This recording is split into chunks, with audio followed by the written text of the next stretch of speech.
Are you following this? In just the last few days, the conservative online media space has been taking shots at each other after Tucker Carlson's appearance on the Joe Rogan podcast. Now, Joe just gave a vital history lecture to Tucker's critics, including the Daily Wire's Jeremy Boring and Ben Shapiro. But even more than that, I think these next clips do away with any rigid interpretation of patriotism. Some may have a complete deference to the government as well, revealed the vital historical backdrop that proves why you should always be critical of the narratives you're told. Just take a look at this before we get into it. I think today more people are aware of the insanely widespread deception that the government was involved in during the same time as the moon landing. I think this is important. And I know a lot of people who get very angry when you question the moon landing. They use terms like patriotism, they use national pride, like we did this incredible thing, the scientists that we have. I understand what they're saying. I understand where they're coming from entirely.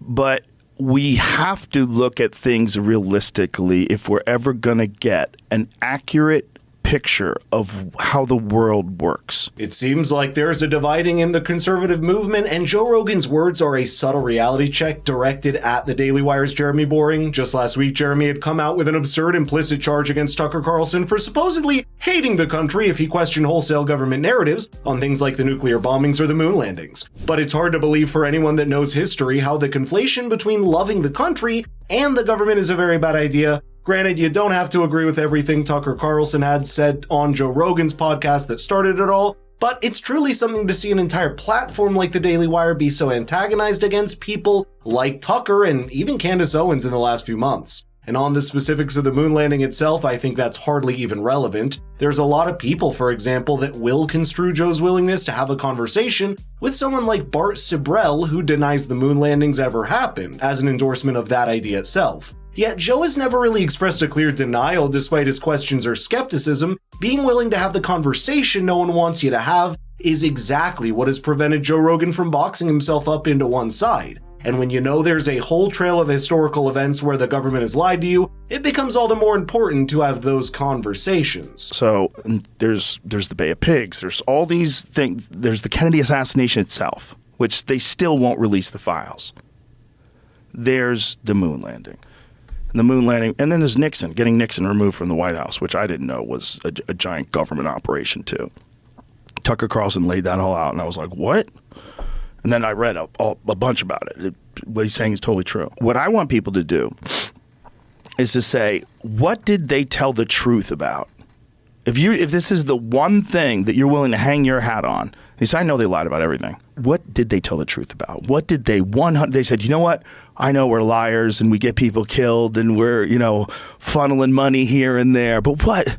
We can't lie about the moon landing, guys. And everybody agreed. And that's not even hyperbolic or a set of conspiracies, because every few decades, the United States government is forced to declassify old confidential documents under things like the Freedom of Information Act, from mass surveillance programs to deliberate false flag proposals like Operation Northwood back in the 1960s. Declassified documents from the past should erode any blind trust in government and authority that someone might have. Can you take the sentiment too far? Of course, and that's what happens when cynicism over established narratives leads you down a rabbit hole of true conspiracy theories, like, for example, the Earth being flat. But I think we all recognize that there is a lot of ground before the rabbit hole appears, and you cannot simply be chastised for supposedly hating the country if you recognize how often the governments lie or obfuscate the truth. I think if we look at the time that we're talking about, the Nixon administration, we talk about the Gulf of Tonkin incident where they got us into Vietnam, where it was a bullshit false flag that wound up killing how many people? Was like 1 million people dead because of that? 3 million people, including 58,220 Americans. Okay, there's that. There's Operation Northwoods during the same time period. Operation Northwoods was a plan that was signed by the Joint Chiefs of Staff where they were going to initiate false flags to try to get us into a war with Cuba. They were going to blow up a drone jetliner and blame it on Cuba. They were going to arm Cuban friendlies and attack Guantanamo Bay. That's honestly just scratching the surface, because some of the most egregious things that may have happened behind closed doors may never come out. But don't people like Ben Shapiro and Jeremy Boring already know that? Of course they do, and yet that sentiment and skepticism only seems to be reserved for the past. I also think we underestimate how different the general population has become in this day and age, back when you didn't have any other way to find out information about something other than a few centrally controlled print and TV news outlets. You couldn't seek out alternative news or look up something you didn't think was true, and yet when we're finally more politically aware thanks to the internet, it would be a tragedy for people to just censor or stop themselves from asking the tough questions, despite the ability to do so. Are you going to end up with some people that go completely off the spectrum to believe absurd things? Yeah, but leaving the space open to that is the only way to prevent the walls closing in on us as well. That's what happens when you second guess someone's love or loyalty to the country the moment they question the motives of its government. Though to be fair, it's not something that's limited to Ben Shapiro or Jeremy Boring, even because Tucker Carlson himself has once subtly questioned whether Ben truly puts America first over his adamant support for Israel. That's not a game that ends well for either side. My opinion is really the opinion of the experts. For example, Robert Kennedy Jr. is 100% certain. He has more access to the JFK files than Oliver Stone does.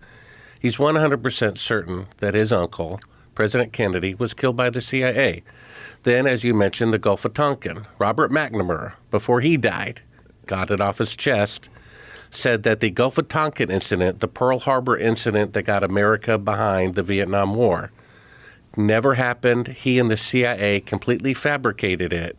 Congress passed a law, the Gulf of Tonkin Resolution, that led to the death of 3 million people and 58,220 American soldiers without cause. Bart Sibrel himself is largely an outlier in that regard, being shut out from much of the media and not having anything but a social media following. And despite his vocal denial of the moon landings or his friction with Buzz Aldrin, who he once publicly heckled, it's better not to connect that to a supposed hatred for the country itself. That's not a line that should ever be so easily drawn. I think this conversation revealed a more historically informed side to Joe Rogan that we seldom get to see, and a willingness to engage with everyone no matter how far off the political spectrum they may seem. Perhaps that is what is differentiating the Daily Wire from other online conservative media lately, and they're sacrificing the rights, tradition, skepticism of big government to do so. The moment you realize that the government is just a condensed version of the same greed, temptation, and power lust that lies in everyone, you have no choice but to be skeptical of every claim it makes. In the end, it's the government that's on the losing side of the change, because the gap in trust only makes it harder for them to lie the next time around. But that's only possible when people don't feel the pressure to conform or be prevented from second-guessing government narratives. There's an enlightening phrase from physicist Richard Feynman that I'd love to leave you with. He said, and I quote, "I would rather have questions that can't be answered than answers that can't be questioned."